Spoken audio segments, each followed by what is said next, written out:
Guys, this is Sam from CockpitSimParts. I would like to show you how to put our new AFDS panel together. Basically, you will be getting all what you see in front of you, all the switches, back panels, annunciators and so on. The screws and the washers also included.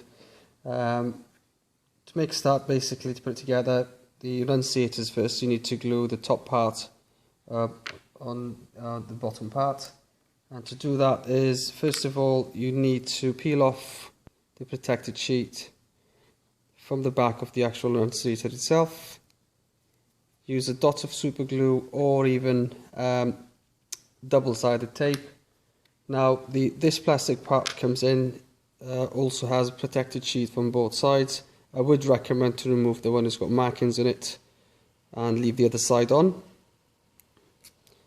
The actual white sheet here, it will actually spread the light equally to the annunciator itself, rather than having just a pointer when the light is on. And basically it just sort of glue it on like that, right in the center of it. Okay, so that's out of the way. We've got 3 annunciators here, the actual panel itself and the miniature switch. Let's get the miniature switch in first. So that's out of the way.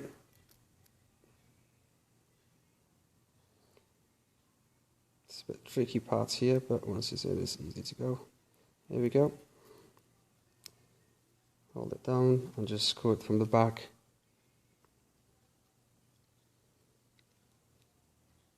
There we are. You don't want to do it too tight, really, because obviously you don't want to be cracking the plastic to you.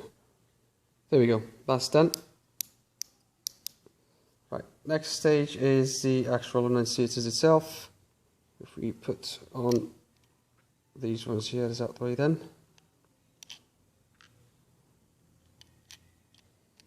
Okay, that's done.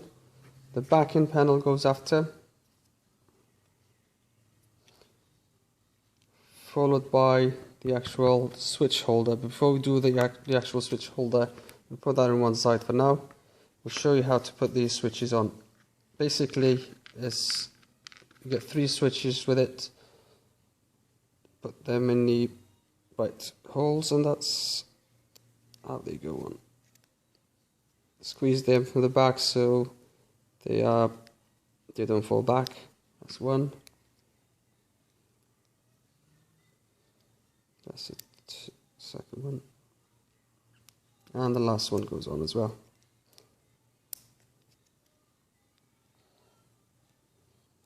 Okay, once that's done, put that in here, just like so.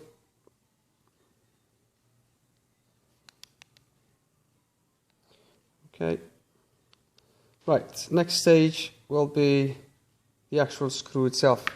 Make sure you use the washer as well with it. If you don't use it, this screw itself is going to go through, so make sure you do that. It's very important. So put that in here, as you can see. Put that in there. Use Allen key. Obviously it's not supplied, so that will be, there we are. That's number 1. Number 2, same thing again, don't forget the washer, it is important. Put that in here.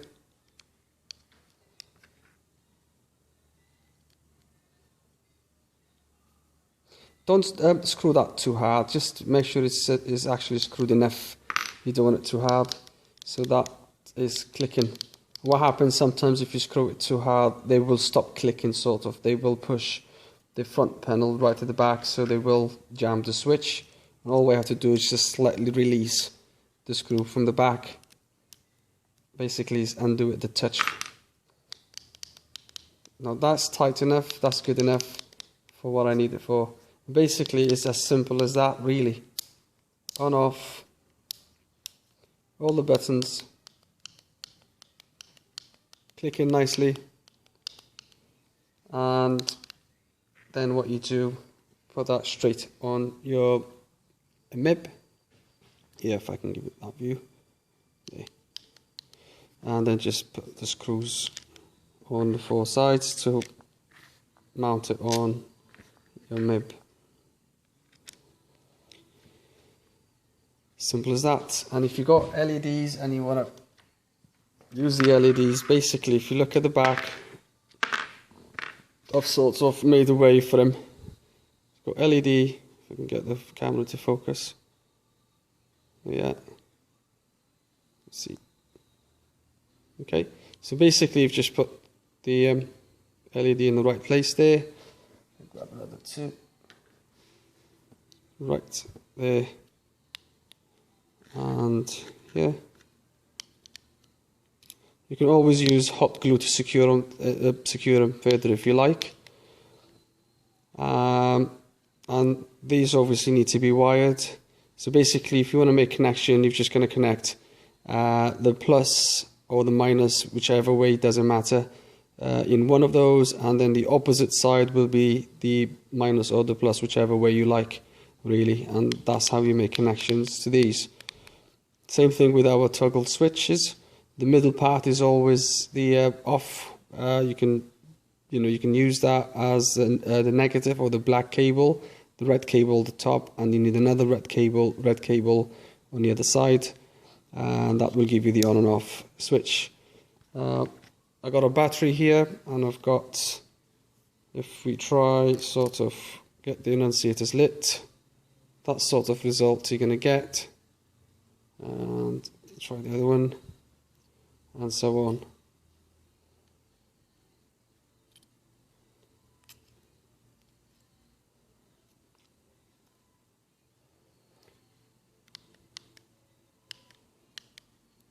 It's really as simple as that. It's very easy to put together and very easy to connect, which is most importantly. There's no PCB, there's no programming needed, there's none of that. It's just straightforward. You can use any interface card with it. You know, there's loads of them available on the market, so whichever you prefer, really. You're going to need there's 4 or 5 switches in total, so a card will take 5 switches. There's plenty in the market, so you can find anyone really, whichever you prefer. And that's about it, really. Simple as. Okay. Let's see if I can get all these to work in one go. Right, I've only got 2 batteries here, so I will do. Any questions? Give me a call.